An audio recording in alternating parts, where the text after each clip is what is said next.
Alors bonjour, on va voir aujourd'hui le concept de puissance électrique.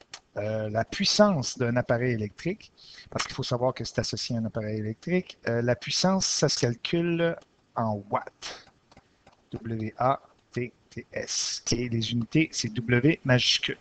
Donc aujourd'hui, on va voir le concept de puissance.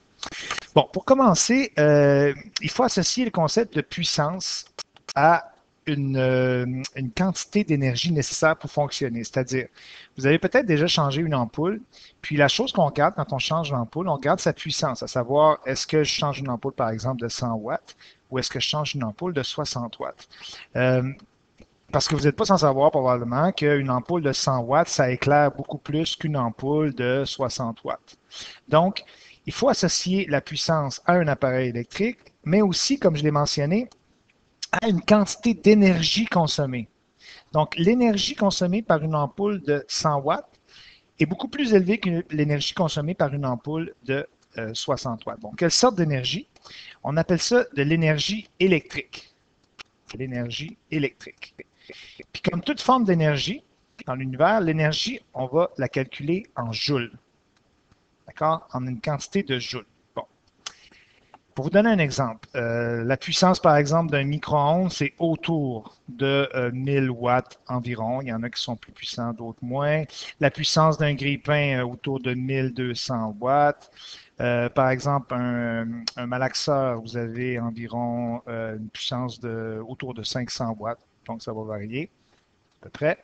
Et un ordinateur portable, c'est un appareil qui est un petit peu moins énergivore. La puissance, c'est autour de une valeur qui se situerait entre 20 et 100 watts. D'accord?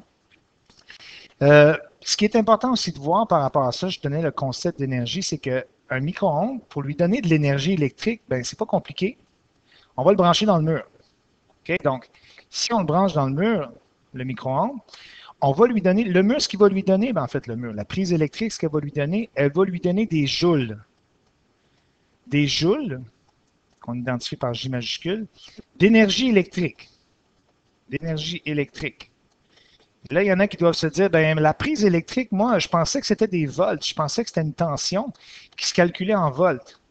Ben, c'est pas faux de dire qu'il y a un lien entre les volts et les joules. C'est-à-dire qu'un volt, c'est égal à 1 joule qu'on donne à chaque paquet de coulomb. Donc, nécessairement, bon, sans se mêler ici, là, il faut simplement voir qu'un appareil électrique, plus sa puissance est élevée, plus la puissance d'un appareil électrique est élevée, ben plus il va avoir besoin d'une grande quantité d'énergie pour pouvoir fonctionner. Puis l'énergie, voyez-la comme donnée par une source de tension.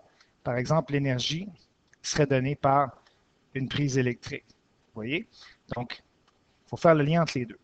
Petite parenthèse ici, c'est que maintenant, on n'a plus des ampoules, ce qu'on appelait des ampoules incandescentes. Avant, les ampoules, il y avait un petit filament d'un mauvais conducteur, souvent du tungstène, qui se mettait à chauffer, qui dégageait, qui devenait très, très chaud, qui dégageait une énergie lumineuse.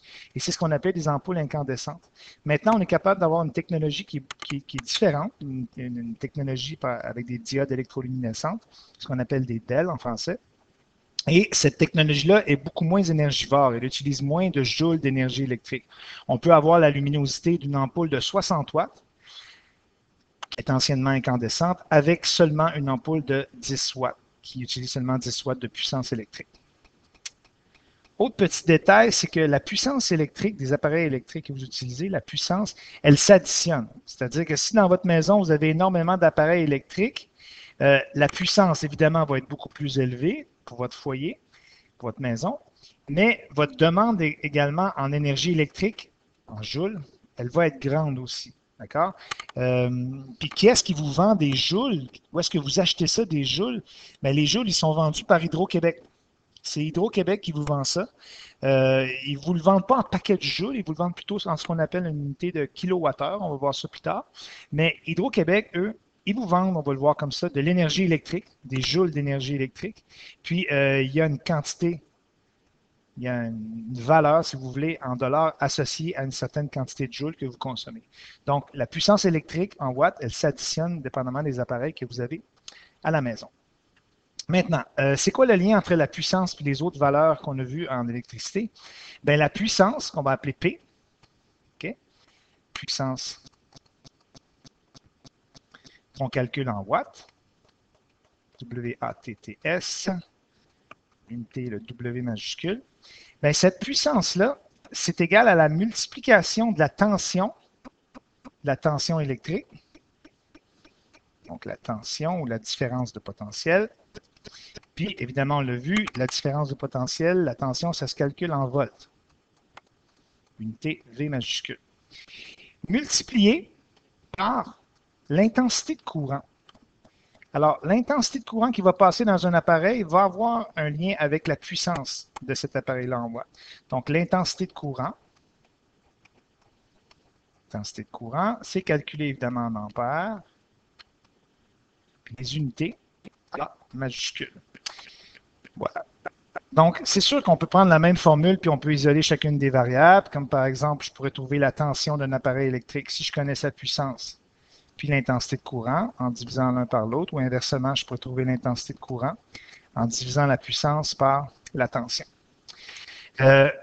C'est tout comme concept. Donc, pour connaître la puissance, idéalement, on a la tension, puis on a l'intensité de courant. Je vais faire une petite parenthèse, c'est que puisque la puissance est donnée par la tension multipliée par l'intensité, et qu'on connaît aussi la loi d'Ohm, elle nous dit qu'on peut obtenir la tension en volts par la résistance multipliée par l'intensité de courant. Évidemment, l'appareil électrique, lui, il y a une certaine résistance. Donc, ce que je peux faire, c'est que si tout simplement, je remplace la valeur de R fois I, par exemple, mon U ici, qui est dans cette formule-là, si je remplace le U par R fois I dans ma formule, ben, je vais obtenir R fois I multiplié par I, ce qui me donnerait R fois I au carré. Autrement dit, je peux trouver, donc ici, c'est deux formules qu'on connaît, qui vous seraient données dans un examen. Je peux trouver la puissance en watts si je connais la résistance et je connais l'intensité du courant qui passe dans un appareil électrique. Je connais la résistance évidemment de l'appareil électrique. Donc, idéalement, je connais U et je connais I, je peux trouver la puissance, mais ça se peut aussi qu'on ne connaisse pas U, ça se peut plutôt qu'on vous donne la résistance, puis qu'on vous donne aussi l'intensité de courant. Puis avec ça, vous êtes capable quand même de calculer la puissance en watts. Les exercices, les exemples qui vous sont donnés, ils sont à faire. Il y a 4 exemples. C'est super simple. Vous connaissez l'intensité de courant en ampères, vous connaissez la tension en volts. Vous pouvez trouver la puissance, vous devez identifier les variables, mettre les unités, etc. Si on connaît la puissance puis on connaît la tension, on peut trouver l'intensité. Vous devez calculer ça, faire le calcul détaillé. Même chose pour l'exemple 3. Vous connaissez la puissance, vous connaissez l'intensité, vous pourriez trouver la tension. Puis ici, à l'exemple 4, simplement faire attention que l'intensité ici, elle vous est donnée en milliampères. Donc, 250 milliampères, si on divise ça par 1000 pour obtenir des ampères, bien, ça va donner 0,25 ampères. Donc, c'est bien important d'avoir notre intensité de courant en ampères. Sinon, ici, vous avez la tension qui est de 120 volts, qui est standard. Donc, ici, on peut calculer la puissance. Ça marche? Merci.